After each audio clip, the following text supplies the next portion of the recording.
Coach, अब तुम कभी भी मेरे बारे में नेगेटिव नहीं सुनोगे। कॉफी विद करण शो में हुए विवाद के बाद ये शब्द थे भारतीय क्रिकेट टीम के स्टार और गुजरात टाइटंस टीम के कप्तान हार्दिक पांड्या के। हार्दिक ने ये बात उस वक्त अपने बचपन के कोच जितेंद्र सिंह से कही थी। आईपीएल 2022 में हार्दिक की कमाल की परफॉर्मेंस के बाद कोच ने कहा वो अपने शब्द पर खरा उतरा, आज उसके पिता को उस पर गर्व होगा। हार्दिक पांड्या भारतीय क्रिकेट टीम का वो नाम जिन्हें कभी भारतीय क्रिकेट टीम के बिगड़ैल स्टूडेंट्स में गिना जाता था।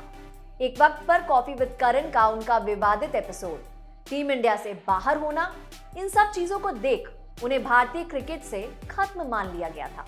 लेकिन हार्दिक पांड्या ने बेहतरीन वापसी करते हुए अपने सभी आलोचकों को जवाब दिया है। लेकिन ये कमाल की वापसी कैसे हुई? कैसे निराशा से भरे हार्दिक ने क्रिकेट मैदान पर इतनी शानदार वापसी कर दिखाई?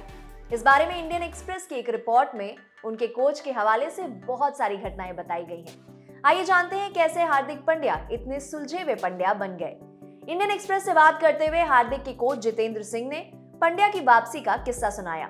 जीतू भाई ने बताया कि कैसे आईपीएल के दूसरे सीजन के बाद हार्दिक को कप्तानी अनुभव दिलाया।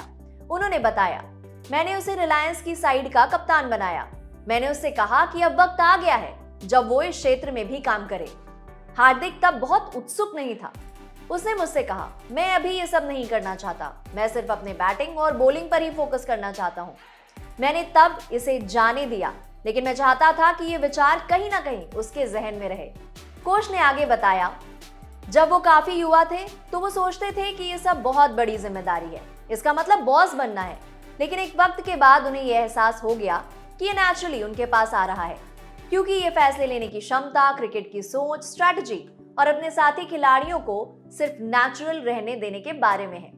जीतू भाई ने आईपीएल 2022 में उनकी कप्तानी के संदर्भ में कहा कि मैं इससे बिल्कुल भी हैरान नहीं हूं जिस तरह से उसने डेविड मिलर को बैक किया, क्योंकि वो जिन चीजों से गुजरा और बाकी लोग उसे जिस तरह से देख रहे थे उसका मजाक बनाते थे, इसलिए वो अच्छे से जानता है कि उसे अपने जैसे खिलाड़ियों के साथ क्या करना है। और ये सबसे ताकतवर चीज है कि वो ये अच्छे से जानता है कि उन्हें अपने तरीके से कैसे बैक करना है। उन्होंने ये भी बताया कि हार्दिक की जिंदगी में घटी कौन सी 3 घटनाओं ने उन्हें जिंदगी में अचानक से मैच्योर बना दिया। उन्होंने कहा, करण जौहर एपिसोड, शादी के बाद पिता बनना और उसके बाद पिछले साल हुई उसके पिता की मौत, इन सभी घटनाओं ने उस पर अलग तरीके से असर छोड़ा। लेकिन मुझे लगता है कि इन 3 घटनाओं से वो मैच्योर बना। वो उस टेलीविजन शो के बाद फिर से नकारात्मक महसूस नहीं करना चाहता था। वो अपनी शादी और पिता की मौत और अपनी शादी के बाद सिर्फ एक स्थिर खुशी वाला परिवार चाहता था। पिता की मौत ने हार्दिक को एक मैच्योर इंसान बना दिया। जीतू भाई ने यह भी बताया कि कैसे वो एक अच्छे कप्तान हैं। उन्होंने कहा, किसी बात सुनने वाले सेंस में उसमें किसी भी तरह का ईगो नहीं है। वो हमेशा से चीजों को अच्छे से सुनने वाला है। वो हमेशा अच्छी एडवाइस मानता है, भले ही वो आखिरी में अपने मन की करे, लेकिन जिन लोगों पर विश्वास करता है उनकी बात जरूर सुनता है। वो नेहरा पर बहुत ज्यादा विश्वास करता है। वो बेवकूफ नहीं है कि कहे मैं सब कुछ जानता हूँ, मैं इसे अपने तरीके से कर लूंगा या लोग क्या सोचेंगे, बल्कि वो समझता है और अच्छे सुझावों को मानता है। हार्दिक की इंजरी के बाद भारतीय टीम में ना आने का एक बड़ा कारण ये भी बताया जाता है कि वो इंजरी के बाद बहुत ज्यादा गेंदबाजी नहीं कर पा रहे थे। कोच जीतू भाई ने उनके साथ इस साल की शुरुआत में एक सेशन के बारे में बताया। उन्होंने कहा, एक दिन कुछ ऐसा हुआ कि मुझे ये कहना ही पड़ा, बस बहुत हुआ, मैं तुम्हारी बॉलिंग के खिलाफ बैटिंग करूंगा। वो तैयार हो गया, लेकिन उसने बाउंसर फेंकने से इनकार कर दिया। मुझे लगा कि उसे लगा होगा कि वो मुझे आसानी से आउट कर देगा। मैंने भी तय कर लिया कि मैं इसे मारूंगा।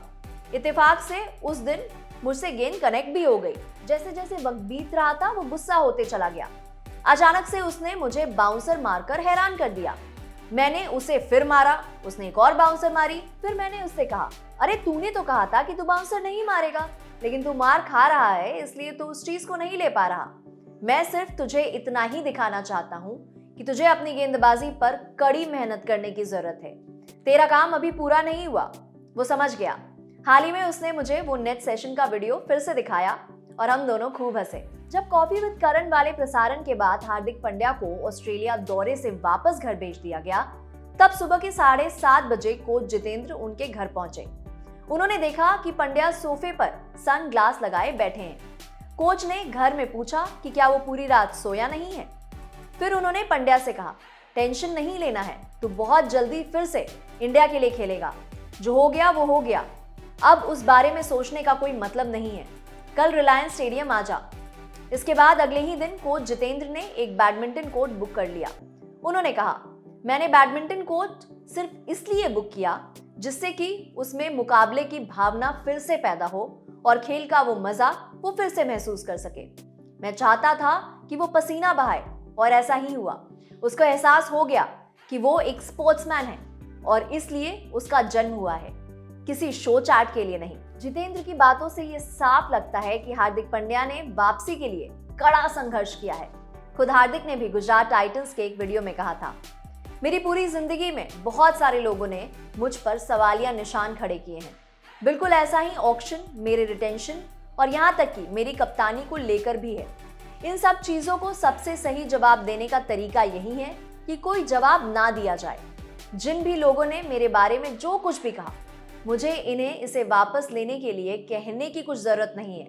मुझे लगता है वो खुद ही इसे वापस ले लेंगे। गुजरात को पहले ही सीजन में खिताब जिताकर हार्दिक पांड्या की बात बिल्कुल सही साबित होती दिख रही है। ये खबर आपके लिए लिखी है विपिन ने। ऐसे ही खेल से जुड़ी खबरों के लिए देखते रहिए दी लल्लन टॉप।